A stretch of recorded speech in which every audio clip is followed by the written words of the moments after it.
ನಮಸ್ಕಾರ. ಎನ್.ಆರ್. ಪುರ ಸುದ್ದಿ ಸಮಾಚಾರಕ್ಕೆ ಸ್ವಾಗತ. ಇಂದು ಬುಧವಾರ. ನಾನು ಮಧುರಾ ಮಂಜುನಾಥ್. ಸುದ್ದಿಗಳ ವಿವರ.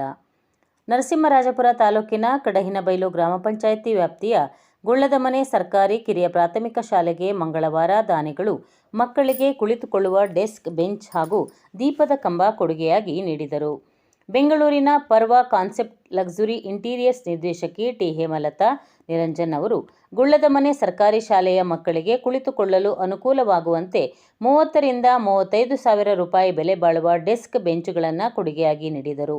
ಅಲ್ಲದೆ ವಿಠ್ಠಲ ಗ್ರಾಮದ ದಾನಿಗಳಾದ ಕೆಸ್ವಿ ವಿಂದ್ಯಾ ಹೆಗ್ಡೆ ಹಾಗೂ ಮಂಜುನಾಥ್ ಹೆಗ್ಡೆ ದಂಪತಿಗಳು ದಿವಂಗತ ಡಿ.ಎಂ. ದೇವ್ ಹೆಗ್ಡೆ ಸ್ಮರಣಾರ್ಥ 12 ಸಾವಿರ ರೂಪಾಯಿ ಬೆಲೆ ಬಾಳುವ ದೀಪದ ಕಂಬವನ್ನು ಶಾಲೆಗೆ ಕೊಡುಗೆಯಾಗಿ ನೀಡಿದರು. ಗುಳ್ಳದಮನೆ ಸರ್ಕಾರಿ ಕಿರಿಯ ಪ್ರಾಥಮಿಕ ಶಾಲೆಯ ಹಳೆ ವಿದ್ಯಾರ್ಥಿ ಸಂಘದ ಅಧ್ಯಕ್ಷ ಎಸ್.ಎಸ್. ಸಂತೋಷ್ ಕುಮಾರ್ ಹಾಗೂ ಎಸ್ಟಿಎಂಸಿ ಅಧ್ಯಕ್ಷ ಕೆ. ವಿಜು ಸ್ವೀಕಾರ ಮಾಡಿದರು. ಈ ಸಂದರ್ಭದಲ್ಲಿ ಹಳೆ ವಿದ್ಯಾರ್ಥಿ ಸಂಘದ ಗೌರವಾಧ್ಯಕ್ಷ ಸುನಿಲ್ ಕುಮಾರ್, ಉಪಾಧ್ಯಕ್ಷ ವಿಲ್ಸನ್, ಎಸ್ಟಿಎಂಸಿ ಕಾರ್ಯದರ್ಶಿ ನಾಗೇಶ್, ಶಾಲೆಯ ಮುಖ್ಯ ಶಿಕ್ಷಕಿ ಶಿಲ್ಪಾ ಕುಮಾರಿ, ಶಾಲಾ ಶಿಕ್ಷಣ ಮತ್ತು ಸಾಕ್ಷರತಾ ಇಲಾಖೆಯ ಬಿಐಆರ್ಟಿ ತಿಮ್ಮೇಶ್, ಎಸ್ಟಿಎಂಸಿ ಸದಸ್ಯರಾದ ಆರ್ಮುಗಂ, ಹರೀಶ್, ಸತೀಶ್, ಲಕ್ಷ್ಮಿ, ಸಂಧ್ಯಾ, ಶ್ರುತಿ, ಸುಧಾ, ಹಳೆ ವಿದ್ಯಾರ್ಥಿ ಸಂಘದ ನಿರ್ದೇಶಕರುಗಳಾದ ಎಸ್. ಸತೀಶ್, ಕುಮಾರಸ್ವಾಮಿ, ಜಿಎಚ್. ಮಂಜುನಾಥ್, ಅತಿಥಿ ಶಿಕ್ಷಕಿ ಚಂದ್ರಿಕಾ ಇದ್ದರು. N R. Pura senior chamber international N R. ಪುರ ಲೀಸ್ನ ವತಿಯಿಂದ ಭಾನುವಾರ ಸಿಂಸೆಯ ಕನ್ಯಾಕುಮಾರಿ ಹಾಲ್ನಲ್ಲಿ ನಡೆದ ರಾಷ್ಟ್ರೀಯ ಮಟ್ಟದಲ್ಲಿ ಬಂದ ಪ್ರಶಸ್ತಿಗಳ ಪ್ರದರ್ಶನ ಹಾಗೂ ವಿದ್ಯಾರ್ಥಿಗಳಿಗೆ ಸ್ಕಾಲರ್ಶಿಪ್ ವಿತರಿಸಲಾಯಿತು. ಇತ್ತೀಚೆಗೆ ಬೆಂಗಳೂರಿನಲ್ಲಿ ನಡೆದ ಸೀನಿಯರ್ ಚೇಂಬರ್ ಇಂಟರ್ನ್ಯಾಷನಲ್ ಸಂಸ್ಥೆಯ ರಾಷ್ಟ್ರೀಯ ಸಮ್ಮೇಳನದಲ್ಲಿ NR. Pura senior chamber international ಸಂಸ್ಥೆಗೆ outstanding community development program ಪ್ರಶಸ್ತಿ ಸೇರಿದಂತೆ 4 ಪ್ರಶಸ್ತಿಗಳು ಬಂದಿದ್ದು, ಸಭೆಯಲ್ಲಿ ಈ 4 ಪ್ರಶಸ್ತಿಗಳನ್ನು ಪ್ರದರ್ಶಿಸಲಾಯಿತು.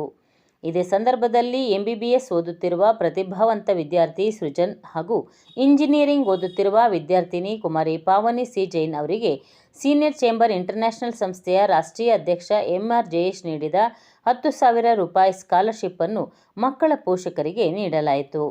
ಸಭೆಯ ಅಧ್ಯಕ್ಷತೆಯನ್ನು N R. Pura senior chamber international ಸಂಸ್ಥೆಯ ಅಧ್ಯಕ್ಷ ಜಗದೀಶ್ ವಹಿಸಿದ್ದರು. ಸಭೆಯಲ್ಲಿ ಸೀನಿಯರ್ ಚೇಂಬರ್ ನಿಕಟಪೂರ್ವ ಅಧ್ಯಕ್ಷ ನಾಗರಾಜ್ ಪುರಾಣಿಕ್, ಹಿರಿಯ ಸದಸ್ಯ H. T. Dhananjaya, senior chamber ಕಾರ್ಯದರ್ಶಿ ಕೆ. ಎಂ. ಕೃಷ್ಣಮೂರ್ತಿ ಇದ್ದರು. ಪೋಷಕರು ತಮ್ಮ ಅನಿಸಿಕೆ ವ್ಯಕ್ತಪಡಿಸಿದರು. ಪರಾಭವ ಸಂವತ್ಸರದಲ್ಲಿ ದೇಶ, ರಾಜ್ಯದ ಅಧಿಕಾರ ಹಿಡಿದವರು ಉತ್ತಮವಾದ ಆಡಳಿತ ನಡೆಸುತ್ತಾರೆ ಎಂದು ವೇದಬ್ರಹ್ಮ ಶ್ರೀ ಪ್ರಕಾಶ್ ಭಟ್ ತಿಳಿಸಿದರು. ಅವರು ಬೇಹೆಚ್ಕೈಮರದ ಶ್ರೀ ಶಕ್ತಿಗಣಪತಿ ಸುಬ್ರಹ್ಮಣ್ಯ ಸ್ವಾಮಿ ದೇವಾಲಯದಲ್ಲಿ ಪರಾಭವ ಸಂವತ್ಸರದ ಪಂಚಾಂಗ ಶ್ರವಣ ಕಾರ್ಯಕ್ರಮದಲ್ಲಿ ಮಾತನಾಡಿದರು. ಈ ಸಂವತ್ಸರದಲ್ಲಿ ಪ್ರಜೆಗಳು ಸಹ ಸತ್ಕಾರ್ಯ ಮಾಡುತ್ತಾರೆ. ಖುಷ್ಕಿ, ತರಿ ಹಾಗೂ ಬಾಗಾಯ್ತು ಭೂಮಿಗಳಲ್ಲಿ ಉತ್ತಮ ಬೆಳೆ ಬರಲಿದೆ. ಅಗ್ನಿಭಯ, ಜಲಗಂಡಾಂತರ ಕಂಡುಬರುತ್ತದೆ. ಗೋ ಸಂಪತ್ತು ಸಮೃದ್ಧಿಯಾಗಿ ಹಾಲು ಹೇರಳವಾಗಿ ದೊರೆಯಲಿದೆ ಎಂದರು. ಮಳೆಯ 20 ಭಾಗದಲ್ಲಿ 10 ಭಾಗ ಸಮುದ್ರದ ಪಾಲಾಗಲಿದೆ. 6 ಭಾಗ ಪರ್ವತದ ಮೇಲೆ ಹಾಗೂ 4 ಭಾಗ ಮಾತ್ರ ಭೂಮಿಯ ಮೇಲೆ ಬೀಳಲಿದೆ.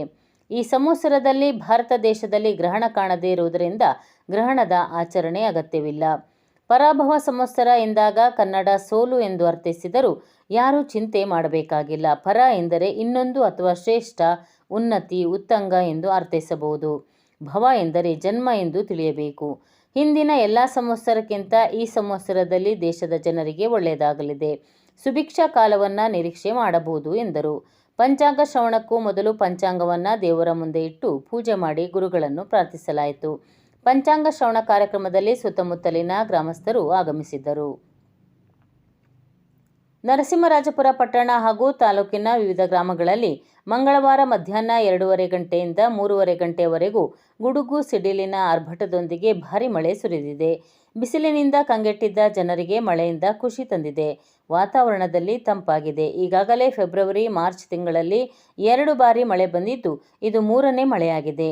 ಅಡಿಕೆ ತೋಟ, ಕಾಫಿ ತೋಟಕ್ಕೆ ಪಂಪ್ ಸೆಟ್ ಮೂಲಕ ನೀರು ಹೊಡೆಯುವ ಸಮಯವಾಗಿದ್ದು, ಮಳೆಯಿಂದ ರೈತರಿಗೆ ಅನುಕೂಲವಾಗಿದೆ. ಈಗಾಗಲೇ ಅಡಿಕೆ ಕೊಯ್ಲು, ಗದ್ದೆ ಕೊಯ್ಲು ಹಾಗೂ ಕಾಫಿ ಹಣ್ಣಿನ ಕೊಯ್ಲು ಮುಗಿದಿರುವುದರಿಂದ ಮಳೆಯಿಂದ ರೈತರಿಗೆ ಯಾವುದೇ ತೊಂದರೆ ಆಗಿಲ್ಲ ಎನ್ನುತ್ತಾರೆ ರೈತರು. ವಂದನೆಗಳು.